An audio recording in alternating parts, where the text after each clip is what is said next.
In describing the effects of ocean waves upon the lifeless body of a man, Shakespeare once wrote, "Full fathom 5 thy father lies, of his bones are coral made. Those are pearls that were his eyes, nothing of him that doth fade, but doth suffer a sea change into something rich and strange." That passage is in fact the origin of the common phrase, a sea change. And in writing it, Shakespeare wanted to remind us that the mighty ocean could slowly change our bodies into something that can last far longer.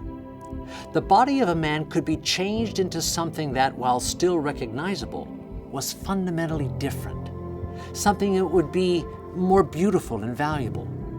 The sea, Shakespeare thought, could produce something rich and strange. One of my favorite passages in Scripture is Psalm 93. Verses 3 and 4 say this, "The seas have lifted up, O Lord, the seas have lifted up their voice. The seas have lifted up their pounding waves. Mightier than the thunder of the great waters, mightier than the breakers of the sea. The Lord on high is mighty." Here in this psalm, we find both a promise and a challenge. Like Shakespeare, the psalmist is referring to the sea, but in these verses we learn that God is greater and mightier than all the oceans of the world. He is above all others, the creator, preserver, and governor of all things. He and no other is worthy of praise. So if it is possible to effect a sea change on our human bodies, shouldn't we expect that the power of God would cause an even greater change in the souls of men and women? In Shakespeare's words, will not His limitless power make us rich and strange, more precious than ever? Of course. That's the promise of change in our hearts through faith in His Son, Jesus Christ.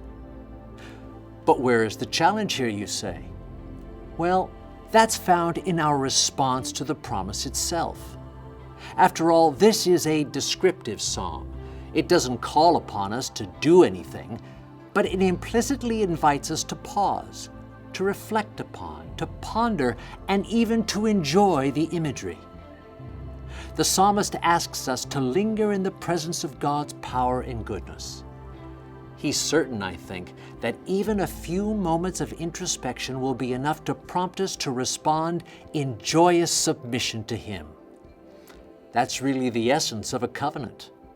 When we recognize who God is, and when we reflect on all that He has done, is doing, and promises to do for us in the future, there is little choice but to say, "Yes, Lord." But you know, a moment for reflection is hard to come by in today's world. Pausing to consider God's power, or anything else for that matter, does not come easily. Distraction is the rule. One example of this is the phenomenon known as the smartphone zombie, which is how pedestrians focused on their smartphones are sometimes described. They are becoming a traffic menace. In fact, Honolulu has now passed a law that bans pedestrians from looking at their smartphones while crossing the street, thus becoming the first city in America to pass a law aimed at reducing injuries and deaths associated with distracted walking. The Board for Traffic Safety in Salzburg, Austria, has come up with an even more novel way to deal with the problem. They have installed large airbags around street-side lampposts that urge pedestrians to stay alert. The bags serve a double purpose. They may actually protect some people from absent-mindedly wandering smack into a lamppost. But the messaging on the airbags themselves reinforces the need for vigilance while walking busy streets. Roughly translated, the airbags read, "Will the next car be so well padded?" Normally, the world does not want to pause and reflect on anything. Rather, we want our needs to be met right now, so that we can just move on to the next thing. But today, in the midst of self-imposed isolation designed to combat the COVID-19 pandemic, you and I have been forced to slow down a bit, and we have a chance to think a little more deeply about God, His goodness, and His love. Perhaps now, even if you've never done so before, you can allow God's power and majesty and grace to wash over you again and again, thereby causing a radical shift in your thinking, what the Apostle Paul referred to as transformation by the renewing of our minds. When we free ourselves from distraction, when we turn off our devices and just stop long enough to meet with God, we increase the possibility of a sea change in our hearts and minds. In those moments, we are on course to becoming very different people.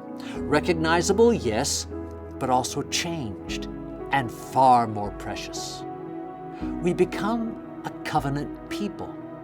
We become descendants of all the heroes in Scripture who found that when they entered into covenant with God, He never let them down.